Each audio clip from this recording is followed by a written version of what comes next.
โนภะคะวะโตสาวกสังโฆสังฆังนะมามิอันธมายังพุทธัสสะภะคะวะโตปุพพาคณมะการังอโรมะเสเหนะโมตัสสะภะคะวะโตอะระหะโตสัมมาสัมพุทธัสสะนะโมตัสสะภะคะวะโตอะระหะโตสัมมาสัมพุทธัสสะนะโมตัสสะภะคะวะโตอะระหะโตสัมมาสัมพุทธัสสะอิติปิโสภะคะวะอะระหังสัมมาสัมพุทโธวิชชาจรณะสัมปันโนสุขโตโลกวิทูหโนตโรปุริสธรรมสารติสันทาเทวมโนสานะพุทโธภะคะวะติสวากขาโตภะคะวะตาธัมโมสันทิฏฐิโกอาคาริโกเฮหิปัสสิโกโอปัญญิโกปัญจตังเวทิตาโกวินโยเฮติสุขติปันโนภะคะวะโตสาวกสังโฆ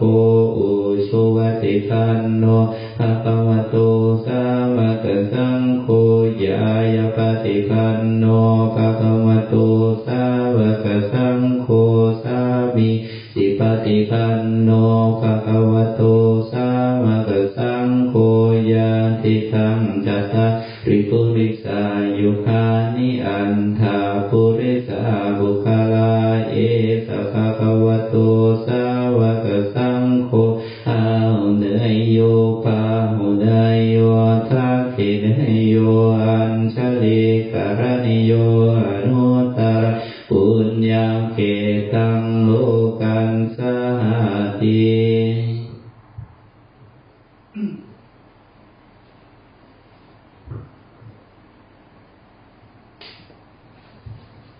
อันธมายังสารพันเยนะพุทธมังคลาคาถาโยพนามเสสัมพุทโธทิปทังเตโตนิสินโนเจมะมาชิเมกุณทัญโยปุพพะเคจาคะเนเยจักขัสสะโพสาลีปุตโตจัตถะคิเนอารติเยอุปาลิจาตัญชิเมปิจานันโททายะเทจักบัมปติโมคัลลโนจอุตตะเลอิสาเนปิจลาหุโลอิเนโคมังคณาพุทธาสัมเทหิตาปฏิทิตาอันทิตาเตจัมเหหิสังฆาเนจะโพชิตาเอเตสัมอานุภาเวนะสัมปโสติภวันตุโนอิเจวะมาจันตนะมาสนะหิยังนามหาสมาโนรัตนาตยังยังปุญญาภิสันตังมิปุรังอรันตังตัสสะดุขะเวนะตันตรายโยอันธมายังพุทธมังสังสาคาทายโยพุทธสิหิงโคโหนามาปนามเสหิอิติภาวราสิหิงโคตัมมายโสปิเตโชยันทาคันทกิโตโสสังฆโลอุปาโทสังฆนาพุทธศาสนังโช ตยันโตมัติโพสุรณะเลหิมหิโตธารมโนวะพุทโธติพุทธาสิหิงคาอุบันมานาเดนใดประเสริฐถ้าเกิดใครดูกายพระศาสดาเป็นที่เคารพน้อมมนุษย์พร้อมทั้งเทวาเปรียบเช่นชวาลาศาสดาที่ยืนยงเหมือนหนึ่งพระสัมพุทธสวยสุนพระชนคงเด่นใดพระดำรงพระศาสตร์คงก็จำรวนด้วยเดชสิทธิให้สร้างทัพพิทักษ์อนุคุณภาษานบ่มีสูญพระเพิ่มพูนมาเห็นทาข้าขอเคารพน้อมวาจีขอมขึ้นบูชาพิทักษ์ทารักษา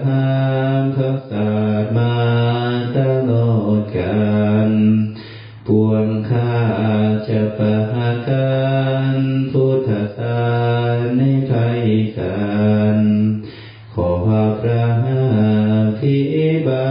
ลจินนามานนิรันดร์เถิด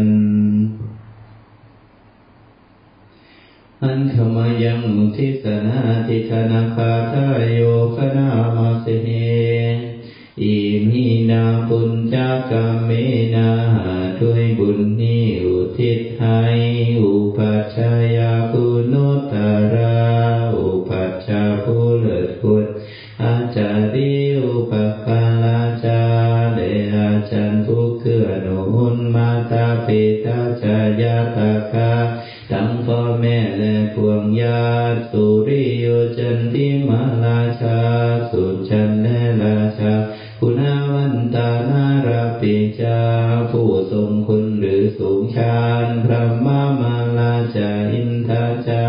ภูมาและอินทรา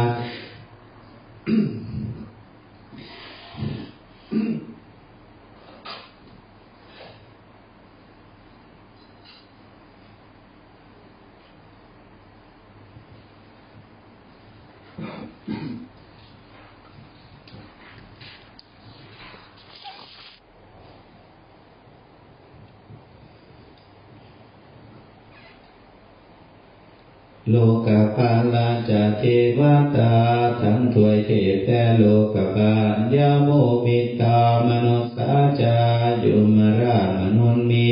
บัจจัตตาเมริกาปิจาผู้เป็นกลางผู้จอมผานสัพเพสัตตาสุขีหุนตุ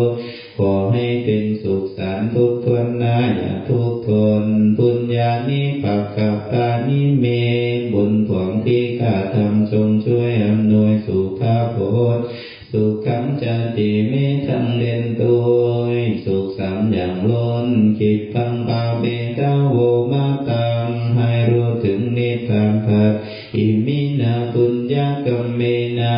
ด้วยบุญที่เราทำมีมินาอุทิศเสนาจารแด่อุทิศในพวงสัตว์ทิมปาหังสุรเพเจมาเราพันได้ซึ่งกรรมตามตัมนุปาทานาเจตันนังตัวตัณหาอุปาทาเยสันตานิหินาธรรมาสิ่งชั่วในดวงใจยาปานิพานาโตมะมังกว่าเราจะถึงนิพพานสันตุสัพพะทาเยมามาลายสิ้นจากสันดานยัตถาชาโตภาเวภาเวทุกภพที่เราเกิดดูชุจิตตั้งสติปัญญามีจิตตรงและสติทั้งปัญญาประเสริฐสันเดโกวิริยมินาผมทำความเพียรเลิศเป็นเครื่องขูดกิเลสหายมาลาลาคันตุโนกัสสะโอกาสจะพึงมีแก่หมู่มนุษย์ทั้งหลายกาตุนจาวิริเยสุเม ช่องทุกข์สหายทำลายล้างความเวียนจบพุทธาเทปวารุณาโตพระพุทธผู้บรณาธัมโมนาโตวารุตตโมพระธรรมที่พึ่งอุดมนาโตปัจเจกพุทโธจาพระปัจเจกพุทธสงฆ์สังโฆนาโตตโรมะมังโตพระสงฆ์ที่พึงพยองเตโสตมานุภาเมนะด้วยอานุภาพนั้นมาโลกาสังลาคันตุมาขอหมู่มารอย่าได้ช่องทัสสะปุญญานุภาเมนะด้วยเดชบุญทั้งสิบปองมาโลกาสังลาคันตุมาอย่าเปิดโอกาสแก่มันเถิดวิปฏิปฏิปะหายาสัมปะสัมปติสิทธิยาสัมปทุกขาวินาศายาปริตังพุทธมังคลังวิปฏิปฏิปะหายาสัมปะสัมปติสิทธิยาสัมปทายามินาสายามปริตังพุทธมังคลังปิปฏิปฏิปะหายาสัมปะสัมปติสิทธิยาสัพพโลกามินาสายามปริตังพุทธมังคลังปริตวานเมตังสเมตาปัฏฐันตาวิกิตกิตาปริตังพนันตุสัพเพกาเมจารูเปกิริสิกรตเตจันดาริเกมิมานีทิเปรเตจะคาเมตารุวนาคามานิเกหวตุมิเขเตภูมิบาชยันตุเทวะสรคารวิสเมยขกันทัพนาคาปิทันตาสันติเกยังมริวรัชนังสาโตเมสุนันตุธรรมสวนาคาโลอายัมภทันตาธรรมสวนาคาโลอายัมภทันตาธรรมสวนาคาโลอายัมภทันตาขอเชิญท่านพ่อท่านแม่เทพเจ้าทุกท่านทุกองค์ทุกชั้นทุกวิมานท่านพระเมรุเจ้าสองพระนางท่านพ่อพญานาคราชท่านพ่อท่านแม่พญาผู้พญาคนทานทั้งหลายภูมิเทวดาลูกเทวดากาศเทวดาผู้มีนิมานมากบนเตียนต่อตลอดจนถึงท่านพ่อมหาราชทั้งสี่ท่านผู้อินทราธิราชของท่านเทพเจ้าทั่วสายคนทุกทั่วพันจักรวาลวันนี้ข้าพเจ้าจะขอสวดพระปริตถวายเป็นเครื่องบูชาแด่ท่านขอทุกท่านผู้องค์ทรงพระประเสริฐสำราญเจริญยิ่งขึ้นเถิดนะโมตัสสะภะคะวะโตอะระหะโตสัมมาสัมพุทธัสสะนะโมตัสสะภะคะวะโตอะระหะโตสัมมาสัมพุทธัสสะนะโมตัสสะภะคะวะโตอะระหะโตสัมมาสัมพุทธัสสะพุทธังชีวิตังยาวนิพพานังสรณังคัจฉามิธัมมังชีวิตังยาวนิพพานังสรณังคัจฉามิสังฆังชีวิตังยาวนิพพานังสรณังคัจฉามิทุติยัมปิพุทธังชีวิตังยาวนิพพานังสรณังคัจฉามิทุติยัมปิธัมมังชีวิตังยาวนิพพานังสรณังคัจฉามิทุติยัมปิสังฆังชีวิตังยาวนิพพานังสรณังคัจฉามิตติยัมปิพุทธังชีวิตังยาวนิพพานังสรณังคัจฉามิตติยัมปิธัมมังชีวิตังยาวนิพพานังสรณังคัจ ญจามิตติยัมปิสังฆังชีวิตังยามนิพพานังสรณังคัจฉามิราชโตวาจุรโตวามนุสสโตวาอมนุสสโตวาอาคิโตวาอุทกโตวาวิสาจโตวาคานุกโตวากันตกโตวานคาตโตวาชนะปัทโรโตวาสัทธรรมโตวาสันเทติโตวาสัพพุริสโตวาจันทมาติอัสมินาโคนะกุกุระหิวิสิกาปชิติอาจาระจสุการมหิตายาการัสสาคิหินานาปยโตวานานาโรกโตวานานาอุปัฏวโตวาอาระคังขันนันโตปณิธานโตปทายตถาคตังสัมทัสสะปารมิโยตัสสะอุปาปารมิโยตัสสะปรมัตถาปารมิโยปัญจมหาปริจจาเจตินโสจริยาปามชิมภเวขามภวกันติงชาติงอภินิขมานังปัตนาจาริยังโพธิปัลลังเกมารวิชยังสัมพันยุตยานปฏิเวตังนวโลกุตรธรรมเมติสัมเพติเมพุทธคุณเนอาวาจิตวาเวสาริยาติสุภาคลันตเรสุติยมรัตติงกริตังกรันโตอายัสมาอานันเทโลวิยาการุญญกิตังอุปตเปตวาโกติสัตสมาเสสุจักวาเรสุเทวตายัสสานัมปริคันนันติยัญจเวกัมริยัมบุเรโลกามนัสตุภิกสัมภูตันติมิธรรมยังเขตมันดารภาเปสิปรินตันตัมมนามัย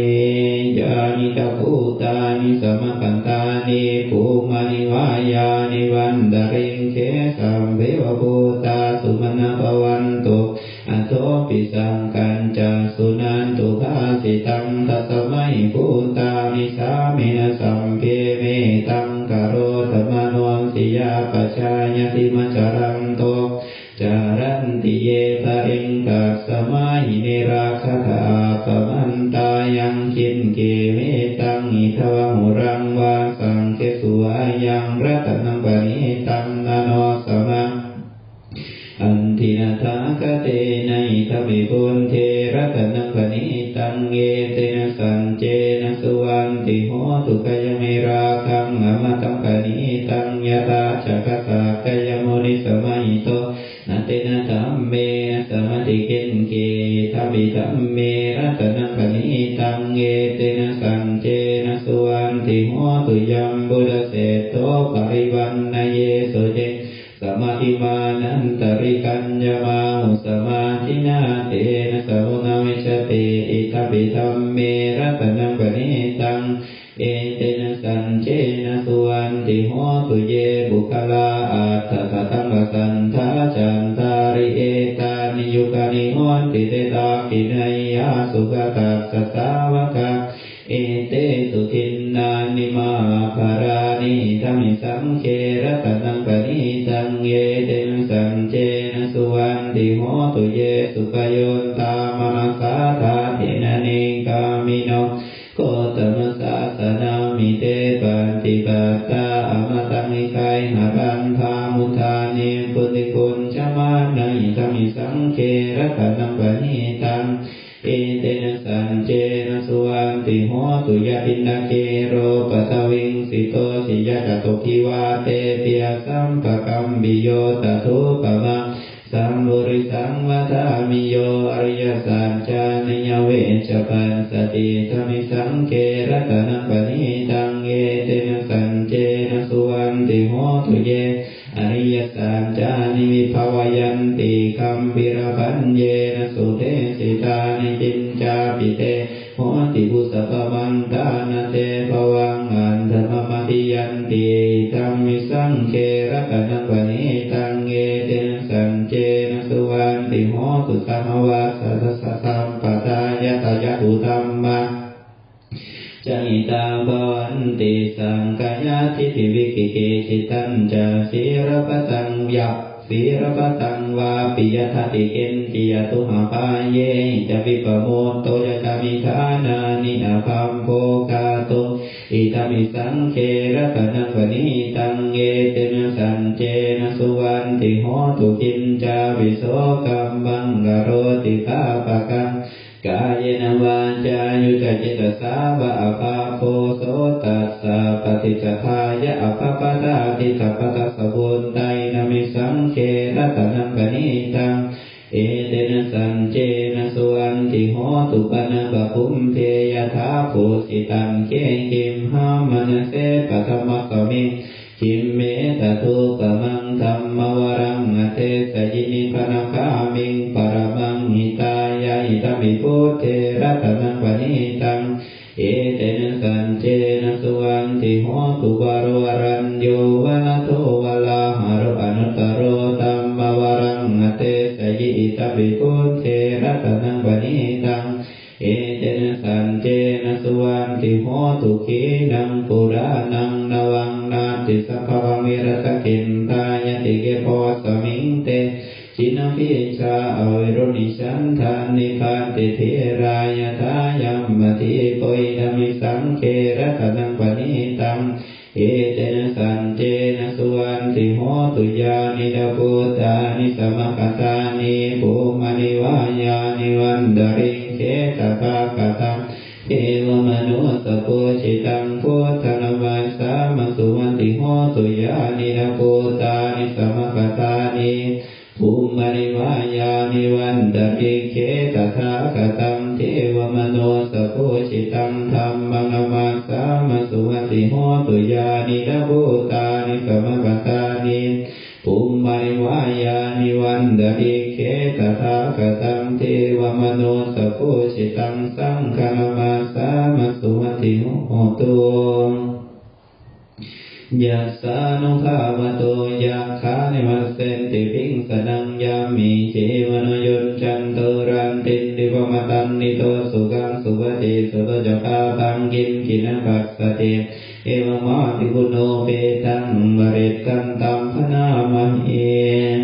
กรณียมนะกุสเรนิยันตังสันตังปะทะอภิสเมจตังโพชุยสุจุยสุวัจโจจัสสมุตุอนันติมานีสันตุสโกจะสุภาโรจะอวปฏิจจะสันนงกวุติสันติจาริยจานิปโคจาปะตัมโพกุเลสุอนันโนกิโตนะจะพุทธังสมัจเรกินกิเยนะวินโยปะเรอุปวัตยงสุกิโนวาเขมิโนอนุสามเทสันตาภวันตุสุขิตังกายเยเกกิปะภูตันนินาสาวาทวราวาอนามเสสาติกาวาเยมหันตาวมาชิมลาสกานุหตุระอิทธาวาเยจาริตาเยจตุรยวสันติอวิตุเรภูตาวาสัมภเวสีวาสัพเพสันตาภวันตุสุขิตัตตานัพพะวรณิกุงเทตระดิมันเยตากันตะกินังกินกิปยาโรสนวันิสัญญาดานวัญญาตตุกมินเจยามาตายตานิยังปุตตังอายสาเยกะปุนตมรรักเขวามิสัพพุเตสุมาสัมภาเวอปริมานังเมตัญจะสัพพโลกัสสมิมนสัมภาเวอปริมาณังอุตตัมมโทจติปิยัญญาสังฆาตังอเวรังสัพพันตังเดตัญจรังนิสินโนวาสยาโนวายาวัสสมิกตเมโทเอตังสติงอธิตายะภะเมตังวิหารังอิตโมติตินจานุปคัมมสีรวัฏสเนนะสัมปันโนกาเมสุวินัยเขตังนัยจาตุคัมมสยังปุณเรติติสัมภัสสิเมชาตินังทิวมันตากะทังวิจยนาเสสิมิสังโฆรังเสสัญจาปิปริสยานะเกตามิสัพพะสัพพะสัพพะทานินะสัพพะโสปินิมะเรติกริตันตัมมะนะมะเยวิโรภะเกหิเมเมตังเมตังเอลาปะเทหิเมสัพพยาปุเตหิเมเมตังกันนะโคตมะเกหิจาปะตังเอเมเมตังนิปาตังเอเมจตุปะเทหิเมตังปะโหปะเทหิเมมามังอปะตะโกหิงสีมามังหิงสีติปาตะโกมามังยตุปะโตหิง งสิบหุปโทสัพเพสัตตาสัพเพตานาสัพเพภูตาจักเกวนาสัพเพพัทรานิปัสสันตุมายินติปาปมาปมาอาปมาโนพุทโธอาปมาโนธัมโมอาปมาโนสังโฆปมาณวันตานิสิริสปานิวิจิกัตตปฏิเยอุณนานาปิสรภูโมสิกากตาเมรักขากตาเมปริตปฏิกมันตุภูตานิโสหังนะโมภะคะวะโตนะโมสัตตันนังสัมมาสัมพุทธานังปุเรนตัมบริสัมภาเลนิวตังมรโยนิยังเยนะสัมมิตาราคังมหาสัตตังวเนจรกิรัสสังวยมันตาปินิวสักขิงสุกานิตุงพระมมันตันติอาคาตังมริตันตัมมนาเมอุเทตยัญจักุมเยกราชาริสวันโนปัตวิโวกาโสตัมดนมัสสามิอริสวันนังปัตวิโวกาสังเดยัญจักุตวิหาริมุนิวัสังเยพระมนเวจบุสบธรรมเมเตเมนะโมเตจมังปรยันตุนะมะตุโกธานังนะมาตุโกติยนะโมวิมุตตานังนะโมวิมุตติยะอิมังโสปริตังนะตวะโมรจรติเอสนาอเปตยัญจักุมเยกราชาริสวันโนปัตวิโวกาโสตังนะมัสสามิอริสวันนังปัตวิโวกาสังเดยัญจักุตวิหาริมุรันติเยพระมนเวจบุสบธรรมเมเตเมนะโมเตจมังปรยันตุนะมะตุพุทธานังนะมาตุโกติยะนะโมวิมุตตานังนะโมวิมุตติยะอิมังโสปริตังนะตวะโมโรวะสมัคคาปะเยติปุเรนตัมมุนิสัมภาเลนิมตังมัตชาติยังเยสเตเชนะทาวะกิมหาสัตตังวิวาชเยเทระสสารีปุตตะสะโลกนาเทนะภาสิตังอปาทายิมหาเทชังปริตันตัมมนาเมอันติโลเกจิรกุโนสัจจังโสเจยโนทยาเตนะสันเกนะกาหามิสติกิริยามนุตรังนาวาจิตวะธรรมปรังสริตวะภูปติอิเนสัจจะพรมวัสสายสัจจิกิริยามกัสสหังสันติปัคคาปัตนาสันติปัฏฐาอวัญชนามาตาปิตสนิขันตาชาตเวทปฏิกมหาสัจเจกเตปัญหามหาปัจจริโตสิกิวัชเชสิสุรสกริสานิอุตกังปตวัญญาติเกสัจเจนะเมตโมนาติสามิสัจจะปารามิติเอวเมสุตังเอกังสมายังภควาสังเกตุวิหารติกปิรวัตุสมิมาวานีมหาตาภิกขุสังเขนะสัจจิปัญจมัตเตหิภิกขุสัตเตหิสัพเพหิวาระหันเตหิทัสสะอิจาโลกัสสะตุหิเทวตาเยปุเยนะสันนิปติตาโหติภะคะวันตังรักขณัยยาภิกขุสังฆัญจาอันตะโคจตุนังสุตาวาสัตตาเยกานังเทวังนังเยตตาโหสิอายังโคภะคะวะสักเกสุวิหารติกปิรวัตุสมิงาวานีมหาตาภิกขุสังเขนะสัจจิปัญจมัตเตหิภิกขุสัตเตหิสัพเพหิวาอรหันเตหิทัสสะอิจาโลกัสสะตุหิเทวตาเยปุเยนะสันนิปติตาโหติภะคะวันตังรักขณัยยาภิกขุสังฆัญจายันโนนามายาปิเยนะภะคะวะเตดุวัสสังฆมายามาอุปสังฆมิตาวะภะคะวะโตสันติเกปัจเจกคาภะคัสสยามาติอันทโกตเทวตาสยถาปินามหลาปุริโสสัมมิชิตังวาภหังปัสสารยาปัสสาริตังวาภหังสัมมิชัยยาเอวเมวะสุทาวะเสตุเทเวสุอันตรหิตาภะคะวะโตปุระโตปะตุระหังโสอันทโกตเทวตาภะคะวันตังอภิวาเทตวะเอกัมมันตังอัตถังโสเอกัมมันตังทิตาโคเอกาเทวตาภะคะวะโต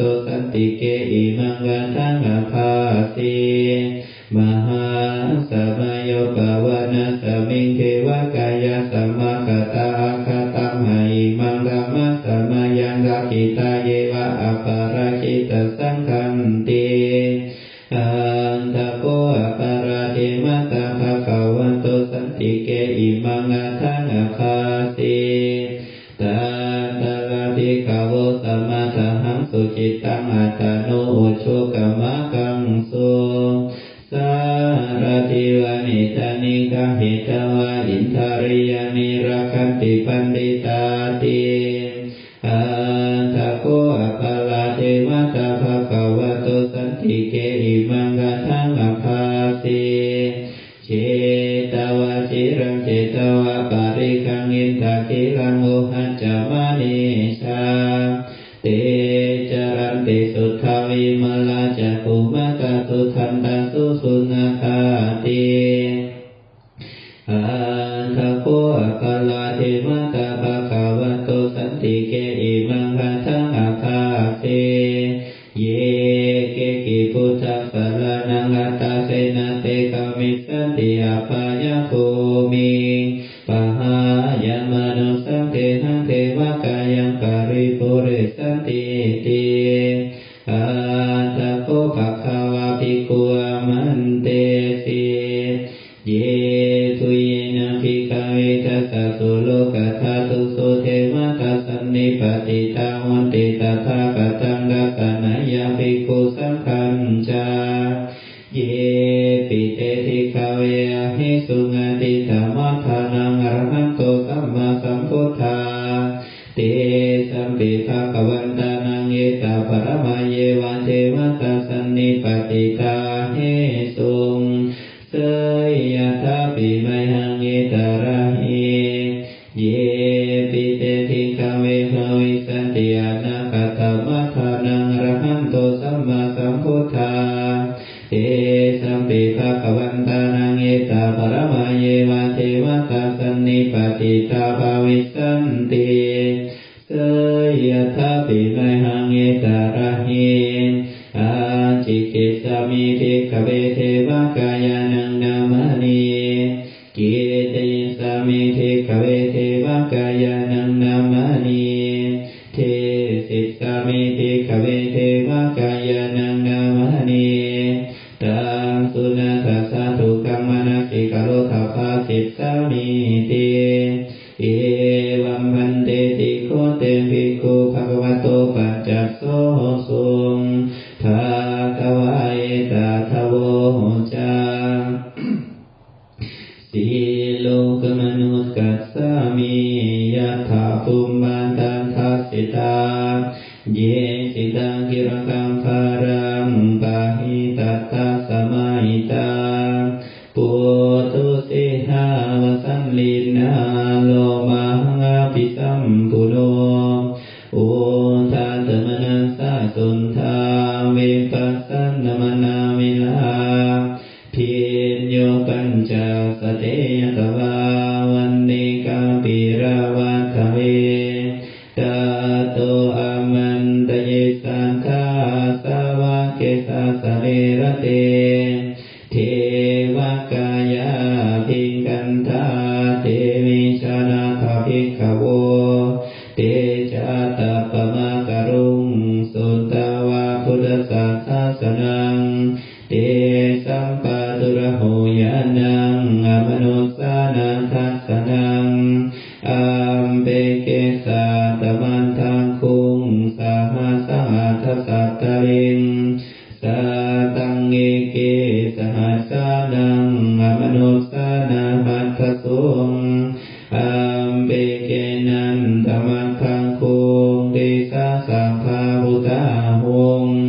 ตันจะสัพพังอภิญญายาวาวาคิตวานาจักขุมาตาโตอามันตเยสัทธาสาวะเกสาสเนระเตเทวกายาภิกันธาเตมิชนาถภิกขโวเยโวหังกิลเยสามิ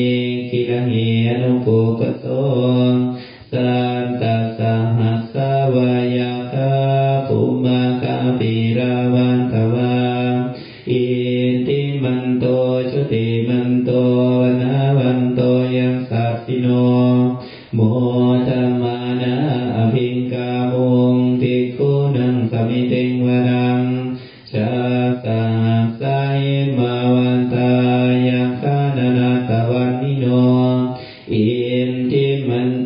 ชติมันโตวันนาวันโตยัสสะสิโน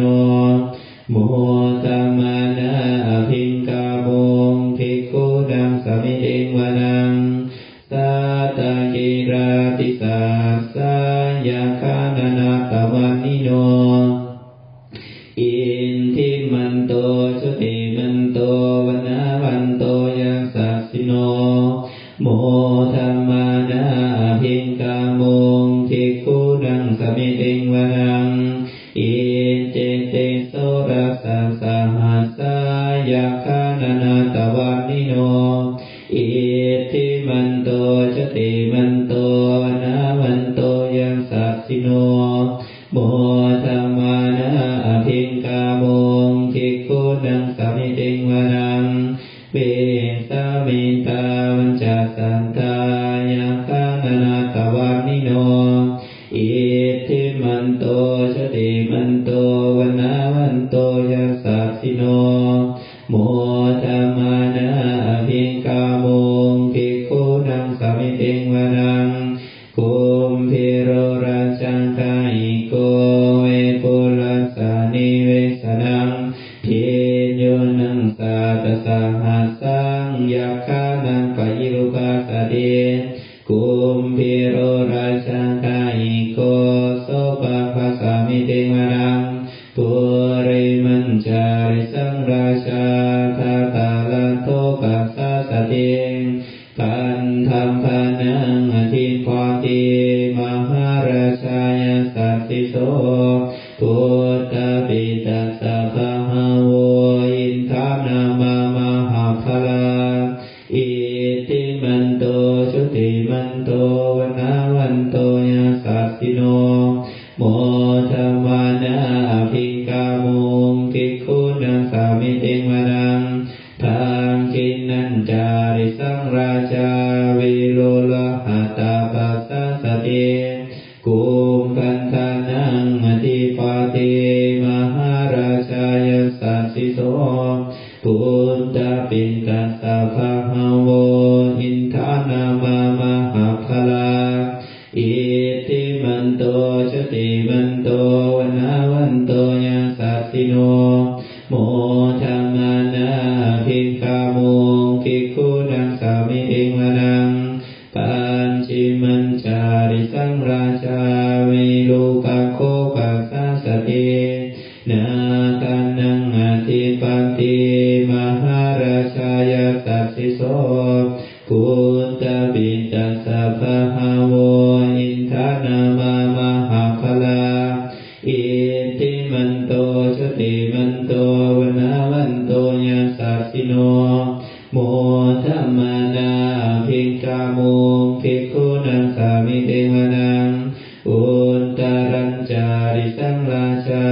กุเวโนทัปปัสสะสติยังคานังอธิปติมหาราชายสัสสิโสพุทธปิตัสสะภะคะโวอินทานามามหาภลาอิทธิมันโตชุติมันโตวันนาวันโตยัสสะสิโนโมธัมมานาภิกขาโมงภิกขุดังสามิติงวานังปุริมาติสังฆันตระโทสักขิเนนะวิรุณโกปัญจิเมนะวิรูปโคกุเวโรตรังนิสังจันทโลเทมหาราชาสัมมันตจตุโรนิสาทันทังอามันนาทังสุอันนิกาปิราวัฏเวเตสังมายาวิโนทัสสะอาคูอัญจานิกาสทามายากุเตนทุเวเตนทุวิโตวิจาวิโตจาวิตุโตตัสสะวิโตจาวิโตสหาจันดาโนกามาเสโตจากินโนคันโทนิคันโนจาปานาโทปามัญโยจาเทวสุโตจามาตานิจันดาเวโนจาคันทาโพนารุรัญชาจันโนสะโพอาคูปัญจสิโคเจวาติมภารุสุริยวาชสาเอเตจันเยจราชาโน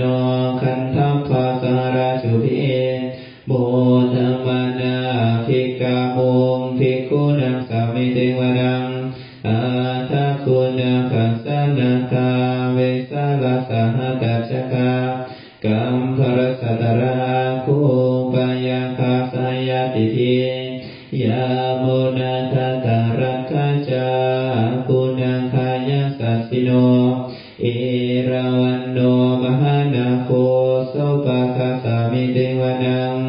เยนะการะเชสหัสหารันเตเทภาพิชาปะเควิสุทธังจักขุเอหายาสันเตนะมัชฌะปัตตาจิตระสุปนาอิติเตสนามัง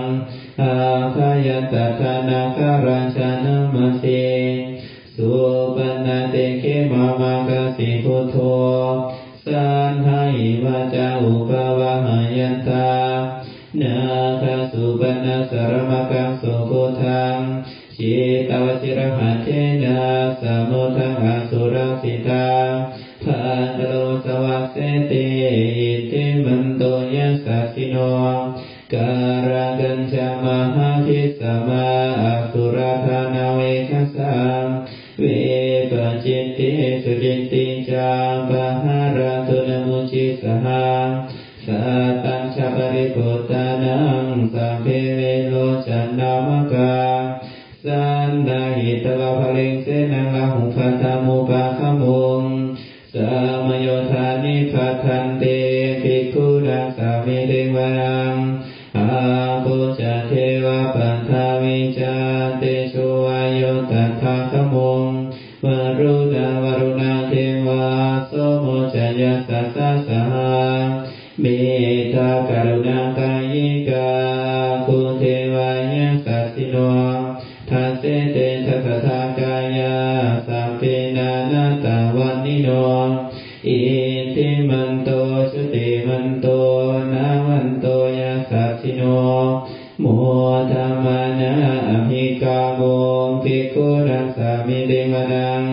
เวทุจะเทวะสหาริจาสัมมาจัตุเยยมะจันทัสสุปนิสสะเทวะจันทามาคุปุราหิตาสุริยัสสุปนิสสะเทวะสุริยามาคุปุราหิตานาคันตานิปุราหิตบาคุมันทาภลาหกามัสสุนังวโสเสโทสะโกปะคาปุรินทโททัสเสเตทัสสะทากายาสัพเพนานาตาวันนิโนอิติมันโตชุติมันโตนาวันโตยัสสะสิโนโมธัมมานะอภิกาโมภิกขุดังสามิเตวนังอาทังกุสาภูเทวาชรมัคคิสิการิวังอาลิทากัญจาโรชาจาอุมาปุพันนิพัสสิโนวรุณาสหธรรมจาอาจุตตาอเนชกาสุริยรุจิราคุอาคุอาสาวเนสิโนทัสเสเตทัสสะทากายาสัพเพนานาตาวันนิโนอิติมันโตชุติมันโตนาวันโตยัสสะสิโนโมธัมมานะอภิกขาโมภิกขุดังสามิเตวนังสามณมหาสมณมานุสามานุสุตตมะเขตาปัจจุสิกาคูอาคูปัจโนปัจจุสิกาอัตถังกุหรโยเทวาเยจาโรหิตาวสิโนปาราคัมมหาปาราคาภูเทวายัสสะสิโนทัสเสเตทัสสะทากายาสัพเพนานาตาวันนิโนอิติมันโตชุติมันโตนาวันโตยัสสะสิโนโมธัมมานะอภิกาโมภิกขุดังสามิเตวนังสุขังกรุณาอรุณาภูเวคานัสสะสหาโอทัตตะไกหะปะโมคาภูเทวาวิจักขณาสัทธามัตตาหารังคัจฉามิสกาจายสัสสิโนทานายังอาคาปชุนโนโยติสาอภิวาสติทัสเสเตทัสสะทากายาสัพเพนานาตาวันนิโนอิติมันโตชุติมันโตนาวันโตยัสสะสิโนโมธัมมานะภิกขาโมภิกขุดังสามิเตวนังเกมิยตุสิตายามากัตถะกัจจายัสสะสิโน รามพิตาการมาเสธาโชติมันนาจาสวานิมานรติโนอาคูอัตถาคูกรณิมิตาทัสเสเตทัสสะกายาสัพเพนานาตาวานิโนอิติมันโตชุติมันโตนาวันโตยาสัสสิโนโมธัมมานาภิกขาโมภิกขุนังสามิติวนังสันเทเตเทวานิกายาสัพเพนานาตาวานิโนนามันวะเยนะอาคันชุงเยจันเยสัจจิสัสหะปะวุตตชาติมาคิรังโอคาตินนามนาสวังภักเขโมคตรังนาคังจันทังวะสิตาสิตังสุขมาปรมัตโตจาบุตตายิติมาโตสหะ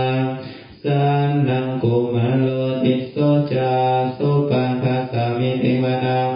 สัสสะภมโรจานังมหาปัมมาภิเตถะเตอุปาปันโนชุติมันโตภิสมากายโยยัสสัสสิโสทัสเสทะเอสราคูปัจเจกาวัสสวัตติโนเตสัญจมัชฌโตอาคาหาริโตปาริวาริโตเตจัสสะเพอภิกันเตสินเทเทเวสังครามเกมาลาเสนาภิกามิปัสสะกันหัสวัตถิยังเอทาคันหัตถะคันทัตถารังเกนะพันธมันตุโวสมันตาปริวาเรธามาโมมุจิตาโกกินังอิติตัตถามหาเสโนกันนาเสนังอัปเปสเยปันนินาตระมหัจจาสรังอัตตวานาเพระวังยะถาปุสโกเมโคธนายันโตสวิชุโกตันทาโสปัจจุมาวันติสังโฆโตอาสยังเสตัญจาสัพพังอภิญญายาวาวาคิตวานาจักขุมังตะโตอมันตเยสัทธาสาวะเกสาสเมรเตมราเสนาภิกันธาเตวิชานาถภิกขโวเตจาตปะมะกรุงสุตวาพุทธัสสะศาสนังวิตราเคหิปักกามงเนสังโลมัมปิอินชยุงสัมเพวิเชรสังขามาปัญญาติตายาสัสสิโนโมดันติสหปุเทเหสาวกาเตชะเนสุตาเต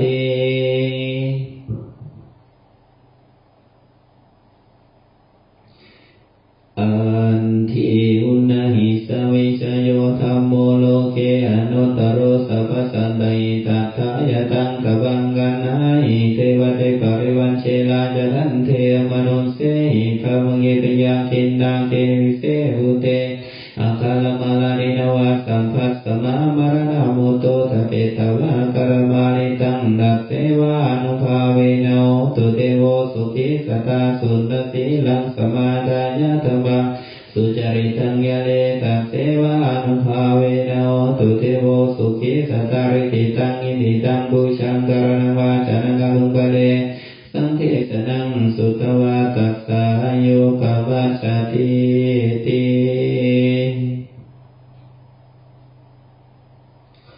แผ่เมตตาคิดอุทิศส่วนบุญครับอิทังปุญญพลังผลบุญที่ข้าพเจ้าได้บำเพ็ญแล้วนี้ข้าพเจ้าขออุทิศส่วนบุญกุศลนี้ให้แก่เจ้ากรรมนายเวรทั้งหลายที่ข้าพเจ้าเคยล่วงเกินพวกท่านมาแล้วตั้งแต่อดีตชาติก็ดีปัจจุบันชาตินี้ก็ดีขอให้เจ้ากรรมนายเวรทั้งหลายจงอนุโมทนาเอาส่วนบุญส่วนกุศลที่ข้าพเจ้าได้บำเพ็ญแล้วนี้และขอจงอโหสิกรรมให้แก่ข้าพเจ้านับตั้งแต่บัดนี้ตราบเท่าเข้าสู่พระนิพพานเถิดและข้าพเจ้าขออุทิศส่วนบุญกุศลนี้ให้แก่เทพเจ้าทั้งหลายที่ปกปักรักษาข้าพเจ้า ที่ปกปักรักษาท่านพระธรรมเทพสถิตแห่งนี้ทุกท่านทุกพระองค์ท่านพระแม่เจ้าสองพระนางท่านพ่อพญานาคราชพร้อมทั้งบริวารและเทพเจ้าทั้งหลายทั่วสากลพิภพทั่วอนันตจักรวาลและท่านพญายมราชขอให้เทพเจ้าทั้งหลายและท่านพญายมราชจงอนุโมทนาและเป็นสักขีพยานในการบำเพ็ญกุศลของข้าพเจ้าในครั้งนี้ด้วยเถิดและข้าพเจ้าขออุทิศส่วนบุญกุศลนี้ให้แก่บิดามารดาปู่ย่าตายายญาติพี่น้องทั้งหลายบรรพบุรุษทั้งหลายอุปชฌาย์ครูบาอาจารย์เจ้าทั้งหลายท่านผู้มีพระคุณทั้งหลายลูกหลานบริวารทั้งหลายมนุษย์ญาติโยมทั้งหลายสัตว์เดรัจฉานทั้งหลายสัตว์เลื้อยคลานทั้งหลายอสุรกายทั้งหลายสัมภเวสีทั้งหลายเปรตทั้งหลายสัตว์นรกทั้งหลายขอให้ท่านทั้งหลายที่ข้าพเจ้าได้กล่าวนามมาทั้งหมดนี้จงอนุโมทนาเอาส่วนบุญส่วนกุศลที่ข้าพเจ้าได้บำเพ็ญแล้วนี้ขอให้ท่านทั้งหลายจงมีแต่ความสุขความเจริญรุ่งเรืองแห่งความเป็นอยู่เป็นสุขให้ยิ่งขึ้นไปเถิดอย่าได้มีเวรอย่าได้ถูกเบียดเบียนอย่าได้มีความทุกข์กายทุกข์ใจให้มีแต่ความสุขกายสุขใจรักษาตนให้พ้นจากทุกภัยจากอันตรายทั้งปวงเถิดผลบุญที่ข้าพเจ้าได้บำเพ็ญแล้วนี้ขอผลบุญนี้จงเป็นเหตุเป็นปัจจัยให้แก่ข้าพเจ้าให้มีความสุขความเจริญและเกิดสติปัญญาญาณเข้าถึงซึ่งพระนิพพานในชาติปัจจุบันนี้ด้วยเถิดสาธุอิติปิโสโสกนาทังพุทธังบังเกิดธัมมังบังเกิดสังฆังบังเกิดพระพุทธเจ้าผู้ประเสริฐเปิดโลกพระคาถาอิติปิอรหังโมเปิดให้เห็นยะเป็นที่สุดตมังทังปะกาเสนโตสัทธาหะอิมะอะวิตาอุอามิมะสะนะโม